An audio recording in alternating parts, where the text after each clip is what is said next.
ये जो भी कॉन्सिक्वेंसेस हैं या जो भी प्रॉब्लम्स हैं ये उस एक इकोसिस्टम के एक खला की वजह से कि अगर वो टीम हार गई मेरा नाम क्या होगा इलाके में। Fuck off. तुम्हारा क्या मतलब तुम्हारा नाम क्या होगा इलाके में। सोशल कॉम्प्लेक्सिटी भी बढ़ेगी, फिजिकल कॉम्प्लेक्सिटी भी बढ़ेगी। ये वो एज है 13 साल की उम्र के जहाँ पे आप जिम में जाके काम करना शुरू कर दो। ख़वातीनो हज़रात, प्रेसिंग मैटर्स में खुश आमदीद। पाकिस्तान की number 1 football podcast on the mic की जानिब से मैं हूँ हमेशा की तरह इस्माइल फ़ारूक, और आज हम एक बहुत अहम फुटबॉल टॉपिक के बारे में बात करेंगे। लेकिन उससे पहले मैं आपको कहना चाहूँगा, हमें सब्सक्राइब करें यूट्यूब के ऊपर, हमें सोशल मीडिया पे फॉलो करें और हमें भरपूर सपोर्ट करें ताकि हम आपके लिए मज़ीद पाकिस्तानी फ़ुटबॉल और फ़ुटबॉल इन जनरल के बारे में और ज़्यादा कंटेंट बना सकें। आज हम एक ऐसे टॉपिक के बारे में बात करेंगे जिसका आपने नाम तो बहुत सुना हुआ है, लेकिन शायद उसकी तफसील में आज तक आपके सामने कोई गया नहीं है, आपके सामने कोई लेके नहीं आया। फुटबॉल इकोसिस्टम का तो आपने नाम बहुत बार सुना होगा, हर बंदा ये लफ्ज़ बोलता है मेरे समेत।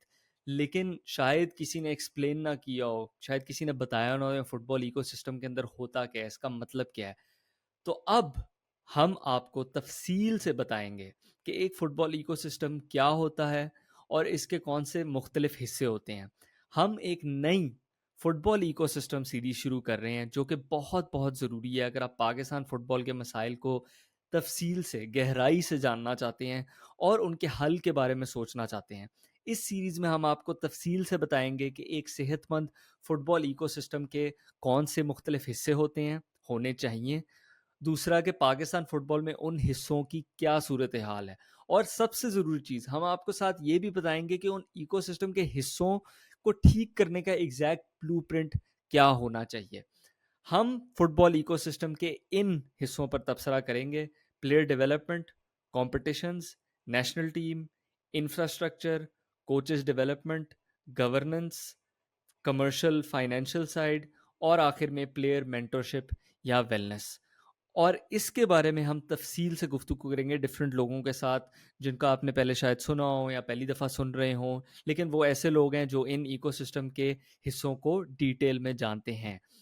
आज की हमारी एपिसोड जिस बारे में होगी उससे पहले मैं आपको ये बताना चाहूँगा ख़वातीनो हज़रात कि ये एपिसोड आपके लिए मैदान लाया है। मैदान एक इनकलाबी पाकिस्तानी फ़ुटबॉल प्लेटफॉर्म है जो कि आपको और आप जैसे सारे फ़ुटबॉल लवर्स को आस-पास में जो फुटबॉल मैचेस और इवेंट्स हो रहे हैं, उनको ढूँढने का, उनको ऑर्गेनाइज़ करने का और उनमें खेलने का मौका देता है। अब करीब में ग्राउंड या फुटसॉल फील्ड ढूँढने का या फिर दोस्तों यारों को या 10 बंदों को इकट्ठे करने का जो है ना, सारे जो आपके मसले होते हैं, सारी ख्वारियाँ होती हैं, वो ख़त्म है। सिर्फ़ मैदान की ऐप डाउनलोड करें, मुफ़्त में, साइन अप करें और फुटबॉल खेलें। मैदान जैसे प्लेटफ़ॉर्म्स हमें जो है वो भरपूर सपोर्ट करने चाहिए क्योंकि वो फुटबॉल पर ऑन द ग्राउंड काम भी कर रहे हैं और दूसरा साथ साथ वो हमारे जैसे फुटबॉलिंग प्लेटफॉर्म्स को सपोर्ट कर रहे हैं। लिहाजा मैदान की ऐप मुफ्त में डाउनलोड करें, link is in the description below, और फुटबॉल को इंजॉय करें। ख़वातीनो हज़रात, आगे बढ़ते हुए मैं आपको ये बताना चाहूँगा कि ये आज की एपिसोड हमारी पहले फुटबॉल इकोसिस्टम के हिस्से पे होगी जिसका नाम प्लेयर डेवलपमेंट है, कि प्लेयर्स को कैसे डेवलप करना है, उनकी कोचिंग किस तरह की होनी चाहिए, छोटी एज से लेके ऊपर सीनियर टीम तक। और हमारे आज के गेस्ट हैं, आप इनको जानती होंगे अगर आप शो को काफ़ी देर से देख रहे हैं, शेख हमदान जो एक यूएफा लाइसेंस कोच हैं और कराची यूनाइटेड के हेड कोच और एकेडमी डायरेक्टर हैं। Sheikh Hamdan, thank you so much for coming on the show bro. क्या हाल चाल है? अल्हम्दुलिल्लाह ठीक, thank you for having me. I think बहुत इंपॉर्टेंट एलिमेंट है क्योंकि पिछले कुछ बहुत सारे पाकिस्तान के मैचेस के बाद हम हमेशा फैंस और हम लोग भी जो है वो एक राउंड एंड राउंड सर्कल्स में जाते हैं कि यार हारने की ये वजह थी और उस वजह का एक और रेपरकशन ये है, उसकी वजह से ये हुआ। और वो सारी चीज़ नेचुरली लीड करती है समझने में हम सारों के लिए कि यार ये जो भी कॉन्सिक्वेंसेस हैं या जो भी प्रॉब्लम्स हैं ये उस एक इकोसिस्टम के एक एक खला की वजह से। ये पाकिस्तान का फुटबॉल है, यहाँ एक एलिमेंट है, ये एक। बट जब हम सारे एक साथ इन एलिमेंट्स को लेके आएंगे तो आपकी फुटबॉल नेचुरली प्रोग्रेस करना शुरू करेगी। Let's absolutely. Start with player development. पहला फेज, क्योंकि हमने सोचा कि हम फुटबॉल के ऊपर उस चीज़ पे बात करें, without the player there is no football. So let's get started with player development. Before we go into what player development actually entails, बताना चाहूँगा कि एक प्लेयर की डेवलपमेंट 5 साल की उम्र से लेके उसको आप 18-19 साल की उम्र तक अगर हम उसको बॉक्स कर दें, क्योंकि एक बार जब वो प्रोफेशनल हो जाता है तो फिर वो दूसरे एलिमेंट्स आना शुरू हो जाते हैं, कंपैरेटिव एलिमेंट्स, और वो तो पहले भी होते हैं, बट उस एज के बाद आपकी लर्निंग जहाँ पहले 0 से 100 के दरमियान होती है, फिर आप उसके बाद सर्टेन परसेंटेजेस आप सिर्फ अपने गेम में इंप्रूवमेंट्स लाते हो। बेसिस आपकी ये एज ग्रुप्स बिल्ड होती हैं बिटवीन 5 टू 19। कोई भी फुटबॉल डेवलपमेंट जो आपकी है वो 5 चीज़ों पे मुश्तमिल है: फिजिकल, टेक्निकल, टैक्टिकल, सोशल और साइकोलॉजिकल। फिजिकल बहुत आसान है, मेरी फिजिक, मैं किस तरह भागता हूँ, मेरा power, strength, stamina, so on and so on. Technical सारा वो एक्शन जो आप खुद परफॉर्म कर रहे हो, मेरे पासिंग की टेक्निक, शूटिंग की टेक्निक, किस तरह से जो है मैं रिसीव करता हूँ बॉल को, किस तरह से जो है मैं बॉल के साथ ड्राइव करता हूँ। टैक्टिकल वो चीज़ें किस तरह से मैं फैसला ले रहा होता हूँ। सोशल वो एलिमेंट के जो भी मैं फुटबॉल के अंदर रहते हुए मेरी प्रॉब्लम सॉल्विंग एलिमेंट्स आ जाते हैं, मैं किस तरह से जो है अपने टीममेट से कम्युनिकेट करता हूँ, मैं फुटबॉल को कैसे अपने माशरे को और अपनी डेवलपमेंट को यूज़ करता हूँ फुटबॉल की बेहतरी के लिए। सो फॉर एग्जांपल, अगर मैं किसी मुश्किल में आ रहा हूँ तो वो एक नेचुरल कॉन्सिक्वेंस है, फुटबॉल मैच के अंदर आप बार बार मुश्किल में आते हो। अगर मैं जानता ही नहीं हूँ कि मुश्किल में आने के बाद हल कैसे निकाला जाता है, तो मेरी डेवलपमेंट नहीं हो रही।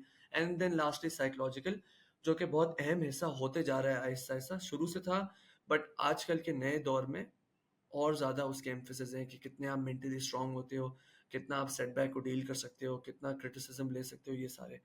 अब ये तो 5 हमारे कॉर्नरस्टोन्स है, राइट? इन पे डेवलपमेंट मुश्तमिल है, पर इनके भी इनको तोड़ दिया गया है सर्टेन एज ग्रुप्स के ऊपर। तो ऐसा नहीं हो सकता कि डे 1 पे बच्चा 5 साल का, 6 साल का बच्चा है, उसको जो है हम 4-4-2 में खिलाना सिखा रहे हैं। ना ऐसा हो सकता है कि 17 साल के बच्चे को हम सिखा रहे हैं कि यार पास देने की टेक्निक शूट क्या कैसे है, मारनी है। शूट कैसे मारना है। तो इन सब के इनको डिवाइड किया गया है डिफरेंट एज ग्रुप्स में, जिस तरह से आपके स्कूल के अंदर भी होता है। मैथ्स में आप ग्रेड 1 के अंदर एडिशन सीखते हो 2+2, ग्रेड 3 में आप 200+200 सीखते हो। सिमिलर है फुटबॉल में। हम उसको अपनी आसानी के लिए 3 फेजेस के अंदर तोड़ देते हैं। पहला फेज हम उसको, आप नाम कोई भी दे सकते हो, डिफरेंट क्लब्स डिफरेंट नाम देते हैं, हम उसको आसानी के लिए let's call it pre academy phase, foundation phase और development phase. Pre academy phase वो कि जब वो एकेडमी में आने से पहले क्या उसके एलिमेंट्स हैं। एकेडमी में एक बार आ जाता है तो हमने उसको फाउंडेशन फेज कह दिया कि उसकी बेस बिल्ड करेंगे हम, यानी उसके हम we will build the foundation जिस पे वो आगे थ्राइव करेगा। और डेवलपमेंटल फेज उसको कह रहे हैं कि जब आप ओके उसकी फाउंडेशन बिल्ड हो गई है, अब हम उसको कैसे एक फुल कंप्लीट प्लेयर में लेके चल रहे हैं, राइट? और ये कौन सी उम्र कौन सी है इन तीनों फेजेस की? हाँ, अब पहले आप अपने मुल्क के हिसाब से, अपने मुल्क के प्रॉब्लम्स के हिसाब से आप उसको तोड़ सकते हो, बट एनीवेयर बिटवीन 5 to 9 या 6 to 9 प्री एकेडमी फेज होता है। ये पहला फेज है। इस फेज के अंदर जो कोच है या जो भी कोचिंग के आपके ऑब्जेक्टिव्स हैं, मेनली रिवॉल्व करते हैं अराउंड फन एंड एंजॉयमेंट। कि आपको बच्चे को, उस 5 साल या 6 साल के बच्चे को फुटबॉल से मोहब्बत दिलानी है। अगर वो इस उम्र में फुटबॉल से मोहब्बत और लगाव उसका बिल्ड होगा, तो ही वो आगे जाके फुटबॉल कंटिन्यू करना चाहेगा। ये सबसे अहम हिस्सा है इस पूरे डेवलपमेंटल फेज का। क्योंकि अगर हम इस एज के अंदर उसको अपने कोचिंग से या अपने ज़्यादा बकबक करने से हम उसको अगर बोर कर दिया, तो वो बच्चा आगे नहीं चाहेगा कि फुटबॉल को करियर बनाने की चाहत नहीं रखेगा, ना वो कंटिन्यू करना चाहेगा। तो ये पहला फेज़ है जहाँ पे हम चाहते हैं कि उसको रखें। अब इसके अंदर कुछ बेसिक इंपॉर्टेंट एलिमेंट्स हैं जो हम चाहते हैं। हम ये चाहते हैं कि वो बॉल के साथ उसका इतना लगाव हो जाए कि 9 साल की उम्र तक जब वो पहुंचे, वो उसकी एक सर्टेन एलिमेंट ऑफ महारत हासिल कर चुका हो बॉल के साथ। आपको समझ आ जाएगी इसके अंदर, बगैर मैं डिटेल में नहीं जाना चाह रहा, बट मकसद ये है कि सारे आपके एक्सरसाइजेस बॉल के साथ हो रहे हो, बच्चा लाइनों में वेट ना बॉल कर के रहा साथ हो, कंफर्टेबल हो चुका बच्चा, और ये ना हो कंफर्टेबल हो कि चुका आप होगा। उसकी मैकेनिक्स बना दो कि बॉल बेसिकली बॉल के साथ उसके पैर और उसके बॉल का जो है ना वो लगाव बन चुका हो। एलिमेंट बन चुका हो, और यह साथ में सर्टेन जो है वो सोशल एलिमेंट्स भी हैं, डिटेल में हम्म। नहीं जाना चाह रहे। जैसे वो पहले एलिमेंट है जहाँ पे वो लोगों से इंटरेक्शन करना शुरू करता है। तो आप जिस तरह से बच्चे से इंटरेक्ट कर रहे हो, आप जिस तरह बच्चों को साथ लेके इंटरेक्शन उनकी बिल्ड कर रहे हो, वो एक लास्टिंग इम्पैक्ट उनके नॉर्मल लाइफ में भी लेके आता है, ना ही फुटबॉल में खाली। और इसी तरह से लास्टली कुछ फिजिकल एथलेटिक डेवलपमेंट के भी आपके जो है वो सर्टेन टारगेट्स होते हैं, बट इस एज ग्रुप में आपको उनके अंदर पावर बिल्ड नहीं करना है, ना आपको बिल्ड करना है कि यार तुम तेज तेज भागो, बल्कि जस्ट सिंपल सम एजिलिटी के जहाँ पे वो डायरेक्शन चेंजेस कर रहे हो, जंप्स कर रहे हो, गिर रहे हो ज़मीन पे और उठना सीख रहे हो, which would be balance, coordination and agility. ये आपका पहला फेज है, प्री एकेडमी फेज। सेकंड आपका फेज आता है फाउंडेशन फेज। नाउ इस एक लास्ट पार्ट, सॉरी, मैं जो ऐड करना चाहूँगा, relatability is very important. Preferably जो भी प्री एकेडमी फेज का कोच हो, बेहतर ये है कि वो कोच एक यंग कोच हो जो कि बच्चों के साथ कनेक्ट कर सकता हो, ना बजाय इसके कोई 55 साल का बाबा हो, और वो 55 साल के बाबा जो हैं उनके अंदर वैसे ही पेशेंस का लेवल कम हो चुका एनर्जी होता भी है, कम है, जनरली एनर्जी कम हो फिजिकल चुकी एनर्जी भी होती है। कम है। Absolutely physical, emotional, mental energy, सारी एनर्जी कम होती है। तो बच्चे देखते हैं एक बुढ़े आदमी को, वो नेचुरली बोलते हैं मेरे दादा हैं, हम्म आप कुछ भी कर लो। So relatability, building that relatability is very important at this age. तो ऐसा माहौल कि जिससे बच्चे को अम्मी अब्बू से लड़ाई कर रहा हो कि मुझे लेके जाओ सेशन पे, हम्म ये अगर आपने कर दिया इस फेज में, तो एज अ कोच आपका काम पूरा हो चुका है। आपने अगर एक बच्चा फुटबॉल प्लेयर लड़ाई बना कर दिया रहा है, है, बेशक वो प्लेयर आप चैंपियंस लीग खेले या अपने लोकल नहीं फुटबॉल खेले, खेला है, आपने बिल्कुल फुटबॉल प्लेयर नहीं बना खेला है, दिया। खत्म। फिर नेक्स्ट पार्ट आ जाता है जो 9 साल से 12 साल की उम्र तक, या 8 साल से 12, या 9 से 13, जो भी आपके मुल्क के सोशल प्रॉब्लम्स या जो भी डेमोग्राफिक्स की वजह से आपको जो भी करें, हम उसको 9 से 11 साल या 9 से 12 साल की उम्र ले लेते हैं। नाउ ये वो पार्ट है कि जहाँ पे अब आपको सर्टेन टेक, अब आपका वो पहला पार्ट है जहाँ पे आप उसको टैक्टिकल एलिमेंट सिखाना शुरू करते हो। मैं टैक्टिकल इसलिए कह रहा हूँ क्योंकि पहले वाले पार्ट में आप बिल्कुल भी टैक्टिकल को टच ही नहीं करते हो, zero tactical information. Tactical information आसानी के लिए वो है कि हम उनको फैसला लेना सिखाते हैं अब उसमें, कि यार तुम 5 वर्सेस 5 खेल रहे हो, और अब कौन सा प्लेयर फ्री था। हम बच्चों से एक्सप्लोरेटरी सवालात शुरू करते हैं, यार तुमने इसको पास क्यों दिया, तुमने इसको पास क्यों नहीं दिया, तुमने इस वक्त पे क्यों पास दिया, क्या तुम भाग सकते थे। हम उनके दिमाग में वो सीड, वो बीज डालते हैं जिससे वो सोचने पे मजबूर होता है कि, और वो समझने की कोशिश करता है कि मैं फुटबॉल में फैसले ले रहा होता हूँ, और अल्टीमेटली हम्म यही फुटबॉल का मतलब मैच में 90 मिनट के अंदर आप हर सेकंड पे फैसला ले रहे होते हो, हर 10 सेकंड में फैसला ले रहे होते हो। तो ये वो पार्ट है जहाँ पे हम उसके दिमाग में डालते हैं कि यार फैसला। साथ साथ हम उसकी टेक्निक भी बिल्ड करना शुरू करते हैं। पहले तो हम टेक्निक पे नहीं बात करते, हम उसकी सिर्फ स्ट्राइकिंग पे बात करते हैं। अब हम उसकी टेक्निक बिल्ड करते हैं, और सिमिलरली उसके फिजिकल एलिमेंट्स में हम कॉम्पिटेंसी लाना शुरू करते हैं। उसको हम टॉप स्पीड प्रैक्टिसेस कराते हैं, हम उनको जो है वो थोड़े से एडवांस फिजिकल एलिमेंट्स पे लेके आते हैं कि जहाँ पे वो लॉन्गर डिस्टेंस पे जंप कर रहे हो, गिर रहे हो, डायरेक्शन चेंजेस कर रहे हो, कॉम्पिटेंसी थोड़ी सी बिल्ड करना शुरू करते हैं। नाउ अब अगर आप इस एज ग्रुप के कोच हैं, राइट, ऐसा नहीं हो सकता कि आपका पूरा सेशन सिर्फ बगैर डिफेंडर के चल रहा हो। हम्म अब नहीं हो सकता। अब आपके सेशन के अंदर जरूरी है कि आप बच्चे को वो माहौल लेके आओ कि जो मैच में माहौल होता है। मैच में माहौल एक 11 साइड फुटबॉल मैच के अंदर एक छोटे हिस्से में 4v4 हो रहा होता है, 100% हो रहा होता है। एक और छोटे हिस्से में 3v3 हो रहा होता है, बिल्कुल हो रहा होता है। 3v2 हो रहा होता है, बिल्कुल हो रहा होता है। तो एज ए कोच मुझे वो माहौल लेके आने छोटे एरियाज में, जहाँ पे मतलब छोटे एरिया से मुराद ये कि हम उनके डिफिकल्टी लेवल को आहिस्ता आहिस्ता, फॉर एग्जांपल 9 साल की उम्र में बच्चा जो है वो 4v4 के प्रैक्टिसेस कर रहा है, एंड सो ऑन है, और फिर आप आहिस्ता आहिस्ता 10 में बढ़ाते हो, नंबर 11 में बढ़ाते हो। तो ये उसके मेजर एलिमेंट्स हैं इस एज ग्रुप के अंदर। Then you move on to the next phase which is the 12 to 16 phase.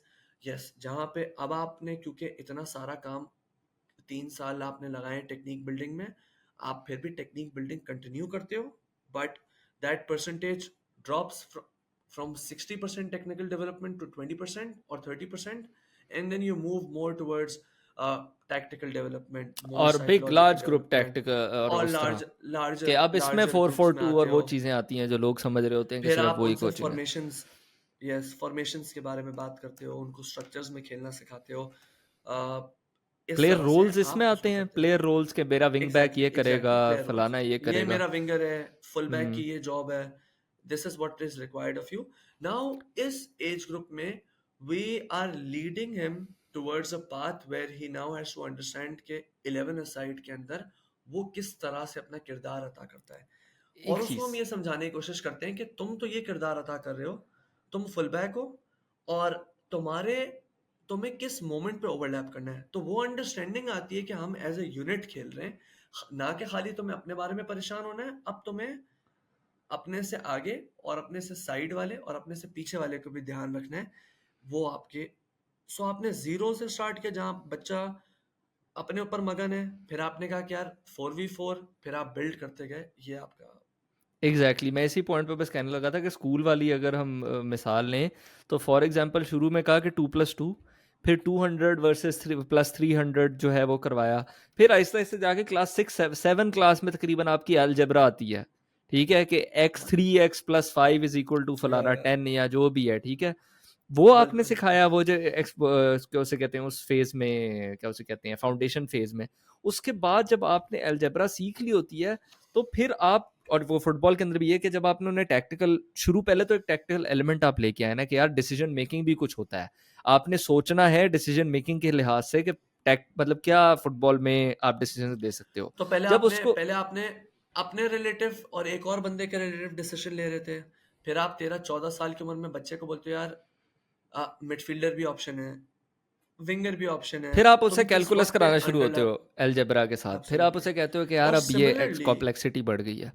Similarly social complexity भी बढ़ेगी, फिजिकल कॉम्प्लेक्सिटी भी बढ़ेगी। ये वो एज है 13 साल की उम्र के जहाँ पे आप जिम में जाके काम करना शुरू करते हो। आप कोई हैवी लिफ्ट्स नहीं करते हो, but yes you start building some form of competency physical element के ऊपर। तो ये बेसिक एक, अगर हम बोल दें कि यार 5 साल से लेके 17 साल या 18 साल के बच्चे तक, क्योंकि ये इसकी मेजर लार्जली फाउंडेशन बिल्डिंग है। अब अब आप आ जाओ कि हमारे पाकिस्तान में क्या होता है। एक second before that I just want to, because अच्छा सेगवे है, मैं बस लोगों को ये बताना चाहता हूँ कि मुझे ऑब्वियसली ये, I can not possibly overstate कि पाकिस्तान में ये प्लेयर डेवलपमेंट या जनरली किसी भी फुटबॉल इकोसिस्टम में प्लेयर डेवलपमेंट कितनी ज़रूरी है। क्योंकि बेसिकली हमारा पॉइंट इस एपिसोड का, इस स्पेसिफिक एपिसोड का प्लेयर डेवलपमेंट का ये है कि यार सीधी सी बात है, अगर ये रेसिपी फॉलो कर ली पाकिस्तान में, पाकिस्तानी फुटबॉल के अंदर, तो हम आपको बता रहे हैं कि आप ऐसे प्लेयर्स देखोगे जो नेशनल टीम में आ रहे हैं, जो कि बिल्कुल रेडी होंगे, जो कंप्लीट होंगे जब वो नेशनल टीम में पहुंचेंगे। तब ये नहीं होगा कि यार हमारे प्लेयरों के पास ये नहीं था और वो नहीं था। जो आप प्लेयरों को देखते हो ना बाहर से, फॉर एग्जांपल ईसा सुलेमान जिस तरह प्लेयर है, अब्दुल्ला इकबाल जिस तरह प्लेयर है, वो ये कंप्लीट प्लेयर्स है जो पूरा पाथवे फॉलो करके आए हैं। बट ऑब्वियसली हमारे पास पाकिस्तान में ये इकोसिस्टम बिल्कुल भी उस तरह का नहीं है जिस तरह होना चाहिए। उस पर Hamdan, I would like you to start, कि पाकिस्तान में इस इकोसिस्टम के पिलर के साथ क्या मसाइल है। यार देखो, सबसे कहाँ मैं एक शुरू शुरू करें। कर दूं, मैं शुरू यार कर दूं देखो, सबसे पहला जो मैंने एक्सपीरियंस प्लीज किया था, क्योंकि मैं फुटबॉल प्लीज। बिल्कुल भी प्रोफेशनल लेवल पे नहीं खेली, बट एक सेमी या डिस्ट्रिक्ट लेवल कह लो, या जो उस तक मैं खेला हूँ। तो बेसिकली बचपन से जो एक चीज़ पाकिस्तान में हर फुटबॉल प्लेयर को पता है कि पाई जाती है, वो ये है कि football training is associated with no ball, ball and पे आता है। मैंने जब ट्रेनिंग की अपनी रेगुलरली यूनिवर्सिटी टीम के लिए, फलानी टीम के लिए, पहले 25 30 45 मिनट भी चक्कर लगाते रहो, लगाते रहो, लगाते रहो, लगाते रहो, लगाते रहो, घोड़े बनाओ जी, घोड़े बनाते रहो, हमारे घोड़े बन रहे हैं। उसके बाद स्प्रिंटें, बॉल एंड पे आती थी, और बॉल के साथ ट्रेनिंग क्या होती थी जी के, वन मैच टच खेल खेल लो। लो, टू, हाँ मैच खेल लो वन टच के साथ, टू टच के साथ मैच खेल लो, फिर खोल दो मैच को। तो I don't know, obviously you can go on, but this is one यार मेन इशू के बॉल के आई बगैर थिंक ट्रेनिंग। देखो, एक एक जो आई मीन ये तो एक और प्रॉब्लम है ना, एक और मेजर प्रॉब्लम जो मेजर जो स्टार्टिंग में, आई थिंक मेरी नज़र में स्टार्टिंग पॉइंट है, वो ये है कि हमारे हम लोगों को फिलहाल ये नहीं पता कि हमें इनको सेगवे के अंदर डिवाइड करना है, इन 3 फेजेस के अंदर इनको तोड़ना है, और हर age, this is very similar कि जिस तरह आप वही स्कूल वाला एलिमेंट है ये। तो हमें पहले तो ये नहीं पता, तो हम 6 साल के बच्चे को भी बोल रहे हैं यार पासिंग का टेक्निक सही करो, और हम 10 साल के बच्चे को भी बोल रहे हैं पासिंग का टेक्निक। लॉजिकली भी सोचो तो ये इस तरह से it doesn't work this way. What needs to happen is, जो प्रॉब्लम हमारे यहाँ होती है वो ये, इसी का सब पार्ट क्या है कि हमारे पास 6 साल की उम्र में बच्चा खेल रहा है एक बॉल और 15 बच्चे खेल रहे हैं। तो आप ये सोचो अगर दो एक सेशन के अंदर हम बात करते हैं कि यार 5 साल के बच्चे को या 6 साल के बच्चे को कम से कम 1000 टच लेने एक सेशन के अंदर, अगर 15 बच्चे एक बॉल के साथ खेल रहे हैं तो आप खुद ही मैथ कर लो कि 1 घंटे के अंदर वो कितने टच करेगा मैक्सिमम। तो ये और तो उसकी कितनी स्टार्टिंग महारत पॉइंट बिल्ड है। होगी, उसकी कितनी चीज़ें होंगी जो महारत हमने मतलब 5 to 9 years की बात की है, उसके अंदर वो कितने हम जो गोल्स हिट करना चाह रहे हैं वो गोल्स हिट होंगे। हमारे पास तो हमारे कोचेस को आइडिया ही नहीं है कि एजुकेशन करिकुलम बेसिकली एग्जिस्ट भी करना चाहिए। क्या करिकुलम है? वही वो 7 साल के बच्चे को भी दौड़ा रहे हैं, वही वो 18 साल वाले को भी दौड़ा रहे हैं उसी तरह, और एंड में वही चीज़ें करवा रहे हैं।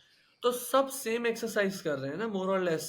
लेस कॉम्पिटेंसी को हटा के सब एक ही चीज कर रहे हैं। वो 7 साल का बच्चा भी भाग रहा है और 17 साल का बच्चा भी भाग रहा है, और एंड में फुटबॉल बॉल तो जो है वो 30 मिनट आ रही है। तो पहली तो चीज जो हमें सॉल्व करनी है अपने सेशंस के अंदर, वो बॉल टू प्लेयर रेशो का एक हिसाब किताब है कि यार at the very minimum 2 player और एक बॉल होना चाहिए। फिर अगर मैं और तुम आमने सामने अगर बिलफर्स पासिंग भी कर रहे हैं, ठीक है, तो वो कम से कम मुझे जो है एक्शन कुछ ना कुछ किसी ना किसी रिलेटिव फॉर्म में एक्शन तो मिल रहा है। और फिर क्या है कि ये तो एक पार्ट है। सेकंड पार्ट क्या है कि हम एज कोचेस टैक्टिकल इंफॉर्मेशन और डिसीजन मेकिंग सिखाते नहीं हैं। हम डिसीजन मेकिंग सिखाते इसलिए नहीं है क्योंकि जो हमारे ड्रिल्स होते हैं या जो भी हम सेशन लेआउट करते हैं, वो सेशन में स्टैंडर्ड जिस तरह से तुमने बताया 20 मिनट 30 मिनट भागा, 20 मिनट आमने सामने पासिंग की, और नेक्स्ट 30 मिनट जो है वो हमने मैच खेल लिया। तो कब 10 साल के बच्चे को वो इन्फॉर्मेशन मिली है कि वो कब बच्चे को इन्फॉर्मेशन मिली है कि उसने कब क्या फैसला लेना है? तो वो सर्टेन ऑब्जेक्टिव्स या कौन से प्रिंसिपल्स के हिसाब से जो आपकी कोचिंग होती है वो नहीं हो पाती। यानी क्या एग्जैक्टली मतलब है इसका कि यार अगर मैं आज के सेशन के अंदर रोज पासिंग कर रहा हूँ और मैं रोज भाग रहा हूँ, भाई कोई ना कोई टॉपिक्स होंगे ना। मेरा टॉपिक आज 10 साल, आज मेरा टर्निंग एक सेशन है, मैं टर्न सीख रहा हूँ, और फिर मैं उस टर्न को जो है वो बगैर डिफेंडर के साथ करूंगा। फिर मैं उसके अंदर पहले मैं उन्हें थोड़े से टेक्निक डिफेंडर बताऊंगा डालूंगा, क्या कौन सी होती टेक्निक है, फिर मैं बताऊंगा। उन्हें कहूंगा करो कोनों के तो साथ अब करो, अगर फलाने के साथ करो। अब अगर मैंने उसको टर्निंग ही नहीं सिखाई और मैच के अंदर मैं उससे एक्सपेक्ट कर रहा हूँ कि वो टर्न करे, कैसे करेगा वो turn? I have no idea. कर लेंगे, बाय द वे फुटबॉल की ब्यूटी ये है कि वो कर लेंगे, बट प्रॉब्लम ये वो कब करेंगे? 90 मिनट आप उनको छोड़ दो, बोलो यार ये ले एक बॉल और 3v3 खेलते रहो, वो इवेंचुअली टर्न करना सीख जाएंगे। तो हमारे पास प्रॉब्लम क्या है कि 5 साल का बच्चा भी 11v11 खेल रहा है और 17 साल का बच्चा भी 11v11 खेल रहा है। ऐसा नहीं हो सकता। So when you're broad, younger, या गो ऑन। हाँ bro, I mean broadly number of touches पर मैच या पर session, they go from they go like this. जब आप 5 साल के हो आप टचेस इतने ले रहे होते हो एक एक मैच के अंदर, जो भी मिनट का मैच है। जैसे जैसे आप बढ़ते जाते हो आपके टच कम होते हैं बट डिसीजन मेकिंग यूं जाती रहती है। सो मेंटल लोड बढ़ता रहता है, मेंटल लोड क्योंकि you have to take decisions, physical load बढ़ता रहता है एंड लेस टचेस। तो ये बेसिक आपके जेनेरिक प्रॉब्लम्स हैं जो आपके साथ एक होते हैं। और एक नाउ आई और वांट टू चीज। Touch another point. या go on, okay may go be you are touching the same point. On. Part where ego driven coaching comes into place. Now ego driven coaching क्या है? It is linked कि यार हम अपने sessions के अंदर बच्चे को कभी भी इंकरेज नहीं करते कि वो सवाल पूछे। नंबर वन, क्योंकि सवाल पूछना हमारे कल्चर में बड़ों से बदतमीजी के मानन माना जाता है कि यार सवाल पूछा है ये बदतमीजी कर रहा है। सिमिलरली ईगो कहाँ पे आती है? कोचेस का ego. So let's say one very important point in this part और इन दिस फेज, जब आप मैचेस खेल रहे होते हो it is not about winning and losing. Yes, आपको बच्चों को सिखाना है कि तुमने जीतने के लिए खेलना है, बट तुम पीछे से जो भी इंस्ट्रक्शंस दे रहे हो या जो भी तुम कर रहे हो, वो तुम इस हिसाब से कर रहे हो कि भले ये हार जाएं, they have to learn how to play the right way. और बचपन में long ball football is not the right way. बड़ों में आके pro team level long ball खेल सकते हो, यस खेल सकते हो, क्योंकि इस एज में आप उनको टेक्निकली खेलना सिखा रहे हो।